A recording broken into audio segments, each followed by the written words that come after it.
No Southern picnic, potluck, funeral, or summer cookout is complete without banana pudding. So let's talk about why Black people love banana pudding. And if you like stories like this, you can find more stories like this at onemikehistory.com. But without further ado, let's get started. Banana pudding is a quintessential Southern delicacy that can be traced back to the late 19th century. Bananas emerged the first time on American soil in 1804. Originating from Africa, bananas were a rarity in the early United States. The scarcity of supply throughout the 1840s, 1850s made them a luxurious novelty that only made sporadic appearances in Atlantic ports. But after the Civil War, the landscape began to change, spurred by advancements in steam technology and some entrepreneurial oversight from American businessmen recognizing a potential market for bananas previously considered an exotic luxury. These pioneers, through companies like the United Fruit Company, developed extensive banana plantations in Central and South America during the 1870s. They leveraged refrigeration, transportation means to tackle the spoilage issue, and thus making bananas both popular and affordable in the United States. By the turn of the century, there was a surge in importations, with ports like New Orleans become a critical node for the banana trade.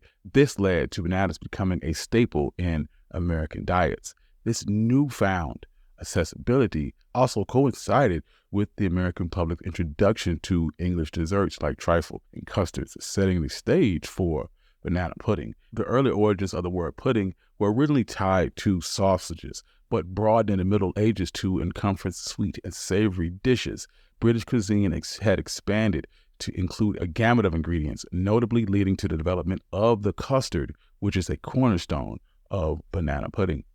The first notable recipe appeared in Massachusetts Good Housekeeping. This also predates the use of widespread vanilla wafers. The showcase of the dessert was built around layers of a sponge cake, bananas, and a custard with a topping of whipped cream, reminiscent to an English trifle. This period also witnessed the evolution of banana pudding recipes across various publications, each including their own twists, from sponge cake to ladyfingers to custards and tapioca variations. The early 20th century represented a turning point for banana pudding because of two significant developments: the advent of commercial instant vanilla pudding, which simplified the dessert's preparation, and the introduction of vanilla wafers by the National Biscuit Company in 1898. Contrary to popular belief, the dessert had already been popular before vanilla wafers had become intertwined with its identity. The ingenuity of individual cooks that first married vanilla wafers with banana pudding, most notably Miss Laura Curlin's 1921 recipe included in the Bloomington, Illinois Pantograph. Nabisco seized upon this culinary popularity and initiated a marketing strategy to promote banana pudding recipes on their vanilla wafers boxes by the 1940s. The exact origins of banana pudding being Southern are hard to trace because early recipes were based in Massachusetts and Illinois. In 1933, a syndicated column offered a recipe for Southern banana pudding. Though it didn't explain what made it Southern, it was a layered sponge cake and custard variety of pudding. Although it had an odd twist that we hadn't seen in other recipes, the banana slices were fried before they were layered into the pan. But after World War II, banana pudding Southern identity really took hold. By the 1950s, newspaper writers were routinely associating the dessert being Southern. In 1956, for instance, the New York Age headline declared Deep South banana pudding tasty treat. And in 1959, Oregon Statesman noted that banana pudding has a touch of the South. Significantly, this period also saw African-American cooks who continuously played an essential role in shaping Southern cuisine, adopting and enhancing banana pudding by integrating ripe bananas, custards, and vanilla wafers, and leveraging their culinary prowess. African-American cooks would not only embrace but enrich banana pudding and infuse it into the collective identity of African Americans that spanned generations. Aided by the Second Great Migration, saw African Americans move from the South across the United States, most notably the West, bringing with them their cultural and culinary traditions. Among these was banana pudding, a dish that quickly found a place as a symbol of home and comfort among the African American community during a time of significant displacement. Amid the economic constraints and the collective struggle of civil rights during the 1960s, this dessert became a staple of family gatherings, church events.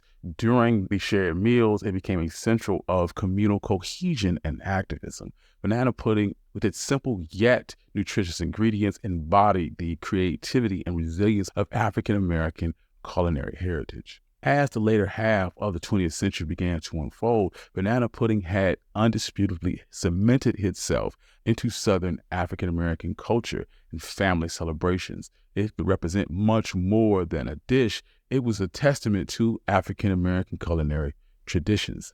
And as the culinary world evolves, so does the approach to classic dishes. The tradition of banana pudding continues to be cherished, and while it simultaneously has undergone a renaissance at the hand of contemporary Black chefs, these culinary artists are remixing this classic dessert with innovative techniques and bold new flavors, reflecting the evolving taste and the global influence of Black chefs on today's palate. While the essence of banana pudding as a culinary touchstone remains the same, its ongoing evolution speaks to the dynamic nature of Black chefs.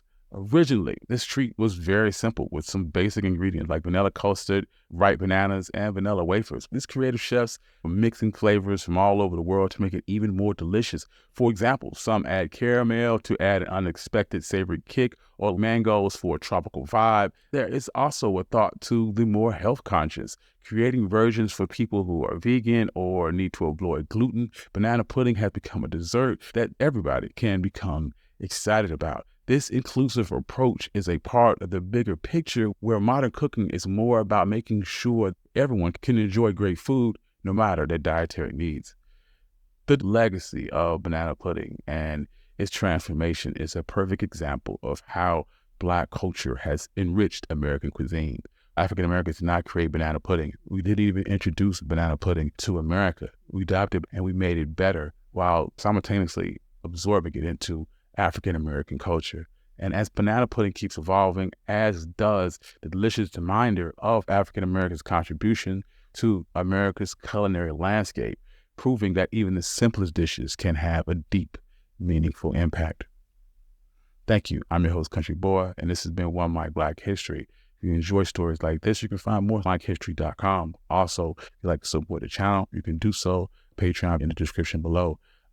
I would like to thank all my subscribers and paid members. I love you all, and none of this is possible without you. Peace.